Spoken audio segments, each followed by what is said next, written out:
lot of, it's a whole lot of you.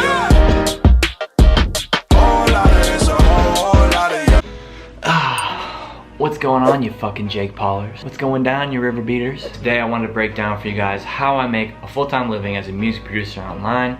I'm just gonna do step by step how I make my income, and hopefully for anyone who's watching and wants to be a full-time music producer as well, they can learn a thing or two from this video. So, without further ado, let's get into the video. I need to stop drinking coffee. I'm literally flying off caffeine right now. So, the number one way I make most of my money online is through my Beats store. I've been full-time as a music producer since the beginning of 2019, and I've been posting beats about 4 to 5 times a week consistently on my YouTube channel. So through that, I've been able to see some success on my Beats store, and that is the main way I make most of my money.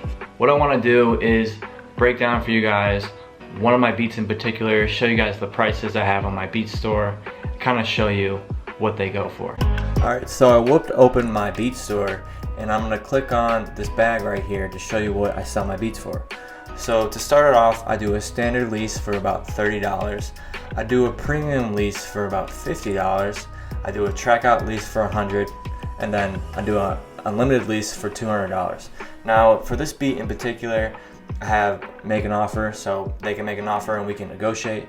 But I usually sell my exclusives anywhere from $500 to $1,000, and I usually stick with those prices, and they've been working well for me, so I didn't find a reason to change it. So those are my prices, and that's what I work with on my Beats store.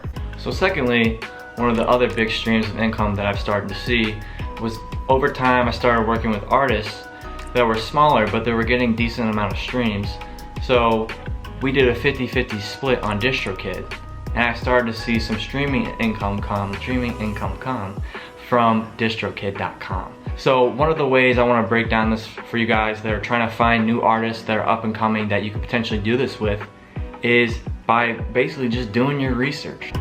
So what I did was go on my Instagram and type in promoting sounds and go to their page.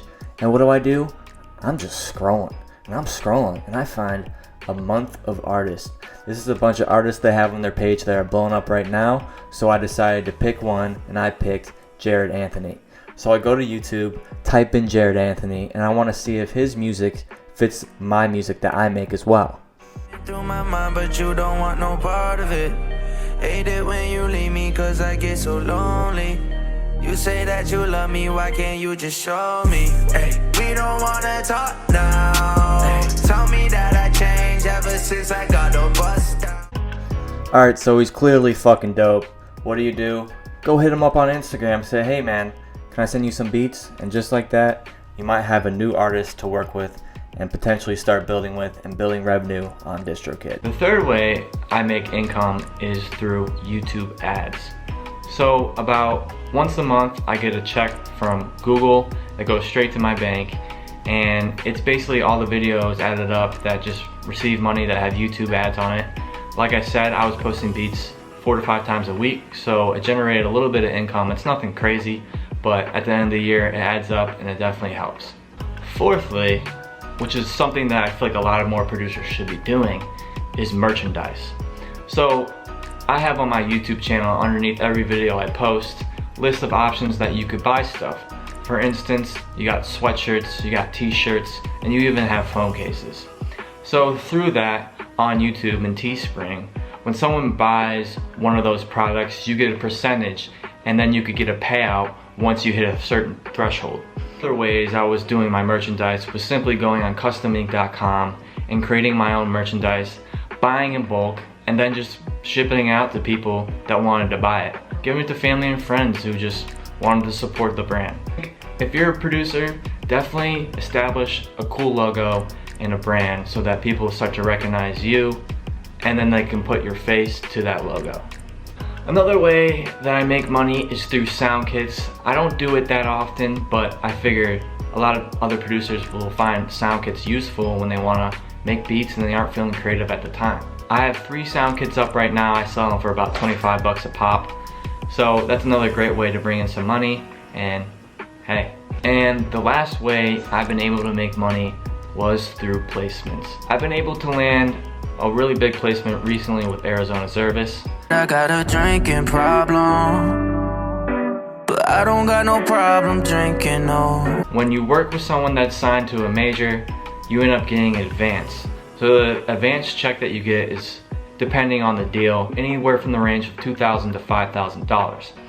And then after that, you get your producer points and you get your royalties and your publishing if you sign the right contract. Hopefully you did with your lawyer. Now, placements are good. You can't rely on them to be quick money. They come out, the payments come like quarterly or whatnot. So I definitely rely on my beat store the most to make consistent money, but placements are also a good way to bring in some extra cash flow and make sure you make money as being a music producer.